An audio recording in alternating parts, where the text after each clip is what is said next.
What is going on out there, peeps? Okay, so I had some fun conversations with people, and people are saying they're finding it harder and harder to feel motivated about going into work because they feel like this thing's going to happen any day.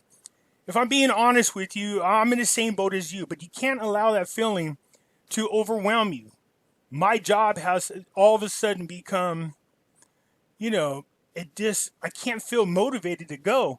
That's because every day the news just keeps seeming like better and better, and it feels like we're getting closer. So I have to like tell myself to snap out of that. You know what I mean? I don't want you guys to start doing it. You don't want to, you know what I mean? Start counting your chickens before they hatch. Like counting your eggs before they hatch, or whatever that's called. Anyways, I don't want people to get ahead of themselves. So yes, everything is looking good. Yes, we saw the Zim notes did change, and people are changing them, and people are leaving instructions on how the Zim notes did change. So I'm happy to see people share that information. I don't know if I heard anybody say they walked away becoming a millionaire, but I know some people walked away with quite a few thousands of dollars. All right, but the point being, if one's happening, it would make sense that all the rest would happen shortly after. All right, so, but don't make any assumptions, and we don't want to pump people up a hopium. I mean, seriously, I literally typed up my resignation letter. I did because I can't feel motivated to go to work. And that's bad. That's really, really bad, you guys. So don't fall for that. Just hang tight. We'll write this bad boy out and we'll see what happens. But trust me, I can't wait for the dad to push that sucker and say, hey, adios, hombrios. Anyways, here we go. Pimpy's Investment Chat. It's a Facebook group. It's the same name as my YouTube channel. And I don't know where these people are coming from, but I've gotten over 200 new subscribers into this group in the last 24 hours. My guess is somebody has mentioned something on the YouTube channel, and now everybody is flying over here. I'm glad to have you. Welcome aboard. We do talk about the Zim dollar. We talk about the Iraqi dinar, the Vietnam dong. We do talk about gold and silver as well as cryptocurrencies. All right, you guys are all welcome. If you have any questions, please post them right there, and there's a lot of knowledgeable people in there. They'll go ahead and respond. Whatever you do, just don't say anything about 800 numbers, all right? All right, then let's get into this other group super quick. I have a second group called The Hidden Things in Front of Your Eyes, okay? In here, you can see we do talk about 9/11. We talk about current events as well as 9/11. False flag events, things that most people might consider a conspiracy. So they are talked about in here. Feel free to come join us here. It is a little politically driven, so you got to have tough skin and you got to be respectful in both groups of one another. Let's get back into what's happening in Iraq. Okay, the finance minister, borrowing will be in a short term and not a permanent solution. This is good. We don't want any long term. We don't want them to feel obligated to any country or anybody that they borrow money from. You know what I mean? So anyways, let's see here. Alawi, oil achieved 92% of the Iraq's revenues, noting that the government will work to streamline spending, stop waste, and prevent corruption. Well, I would imagine that a big bulk of their money is going to corrupt issues. What I mean by that is you have politicians creating fictitious employees and then getting paid for them. That was going on for some time. In addition to that, you had people creating fake projects and submitting them, and they were getting passed in Parliament. So these corrupt people were getting money for projects that never existed. Somebody has to audit that type of stuff, and I think that's what's going on there. So it's looking really good.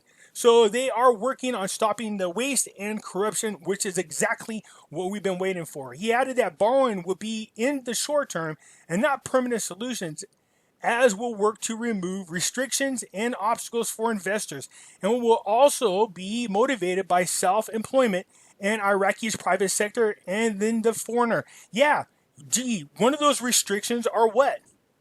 The currency. If they don't change the rate, the fees to do the swapping whenever you're importing things from other country, the having to swap currencies and pay the fees on them is just tremendous. There's not enough purchasing power for the Iraqi dinar. Okay, well, we really need to get them to reinstate their sovereignty. I know people keep saying they have their sovereignty. No, they don't. They absolutely don't. That's why you see in the news, they say they must push to get their sovereignty. So if they had it, what are they pushing for? Okay, see what I'm saying? We need the restrictions removed off the currency. All right, let's remove the restrictions off the currency. Let's get them in sovereignty. Let's get these outside investors over there and start building businesses, okay? And one of those restrictions is the currency has to be recognized internationally. It has to go on to Forex, just like what happened in Zimbabwe, so that people don't have to pay outrageous fees. The President of the Republic approved the domestic foreign borrowing law to finance the fiscal deficit. So it went to the big dog's desk. He signed it. It's into law today. Tuesday, President Republic Saleh approved the domestic and foreign borrowing law to finance the fiscal deficit of 2020. The President of the Republic, during his signature of the law, stressed that ratification comes out of the financial crisis that the country is going through in light of the outbreak of the Rona, and to finance the salaries of employees and retirees and the necessary government expenditures, stressing the necessity to rationalize government spending at the current stage. Yeah, man, you're going to have a problem getting people to go to work if they don't get paid. You know what I mean? We want to make sure these people get paid. So, yeah, okay, parliamentary finance. It is not possible to obtain global loans. We may have to withdraw money from arms deals with America.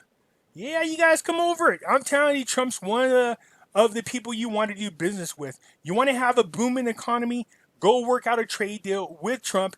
He will see to it that's happening. And he's one of those no string ties types of presidents. Oh, well, there are strings. And that is, look, just don't do no corrupt crap. Don't get involved with anybody that's corrupt. Don't deal with the deep state and do what you say you're going to do. The head of the Parliamentary Financial Committee revealed on Thursday that the government is going to withdraw $3 billion deposited with the American banks to finance arms deals in order to cover the deficit of the payments of salaries, while questioning the government's ability to provide all loan funds due to the increasing global demand for debt due to the Rona. Oh man, again, this whole coronavirus thing, it's a pandemic. They put that crap on us. They wanted to crash the economies. They're trying to push us into a new system. That's just my opinion. Anyways, he said Iraq got promises from the International Monetary Fund regarding obtaining a debt of $2.5 billion, while opening the door for a dialogue with the World Bank to obtain other loans. Now remember, not that long ago, World Bank said, nah, it's not going to happen because they weren't stable. They didn't have no government. They had a problem getting a prime minister in there, and they were dealing with corruption. A lot's changed since then. The government will withdraw more than $3 billion deposited with American banks to purchase weapons, noting that the purpose of this is to bridge the deficit in the payments of salaries and operating expenses. This is Iraq, proven to the world they can stand on their own without a lot of help from outside sources. I love this. Iraq may not be able to obtain all the money claimed by the 121 trillion dinar due to the existence of claims from the 140 countries in the world to obtain external loans due to global crises. Well, let's see if we can get some debt forgiveness in there. That might happen. I'm looking forward to it. Anyways, the Baghdad and Erbil talks are characterized by the existence of a real will, and we will obtain the benefits of Kurdistan. I told you guys they are ironing out their differences. Even Barzani is like, look, dude, I'm willing to just forgive all outstanding issues. We just need to come up with a financial deal. We'll give you guys the oil. Just make sure our people get paid. That's really important. They're in a financial crisis and they need help. The Ministry of Territories outside the region of Kurdistan government, a member of the Kurdish delegation, said that this stage of negotiation is characterized by the existence of a real will. So this is good. They're willing to do this. And you don't have to go through the whole thing. It goes on again about saying the same thing that we talked about many, many times. We know what they need to do. We know that inside here is a lot of what they're worried about their monies. They're worried about their securities. They want to make sure that Iraq does indeed follow the law that was set regarding Kurdistan. They want to make sure that all their ducks are in a row.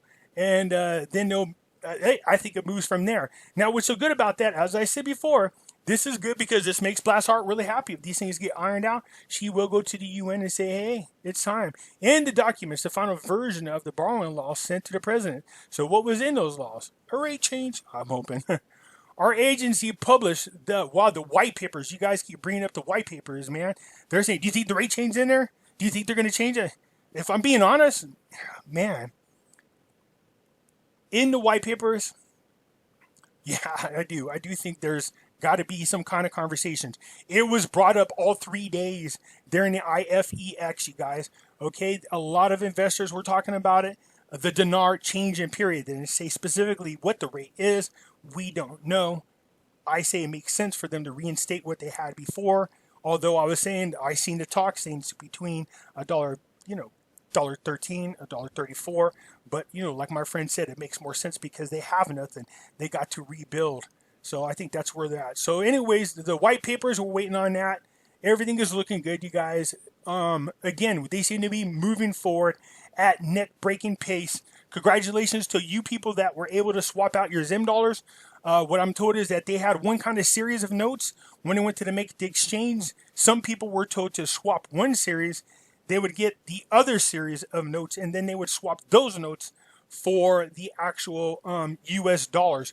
Now, what those series are, I don't know. And what the exchange amount was, I posted in the group if somebody could tell me. So as soon as I get that information, I will forward it to you. All right, you guys? So that's where we are right now. This is where it looks so good. So much so that it is a little hard to feel motivated every day to go to work. Man, I feel you, but don't quit yet.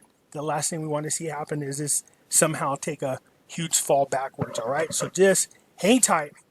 I know the feeling. All right. If you like the video, please hit the like button. If you haven't subscribed, please do so because it does help out the channel, and I surely do appreciate it. I'll catch you later.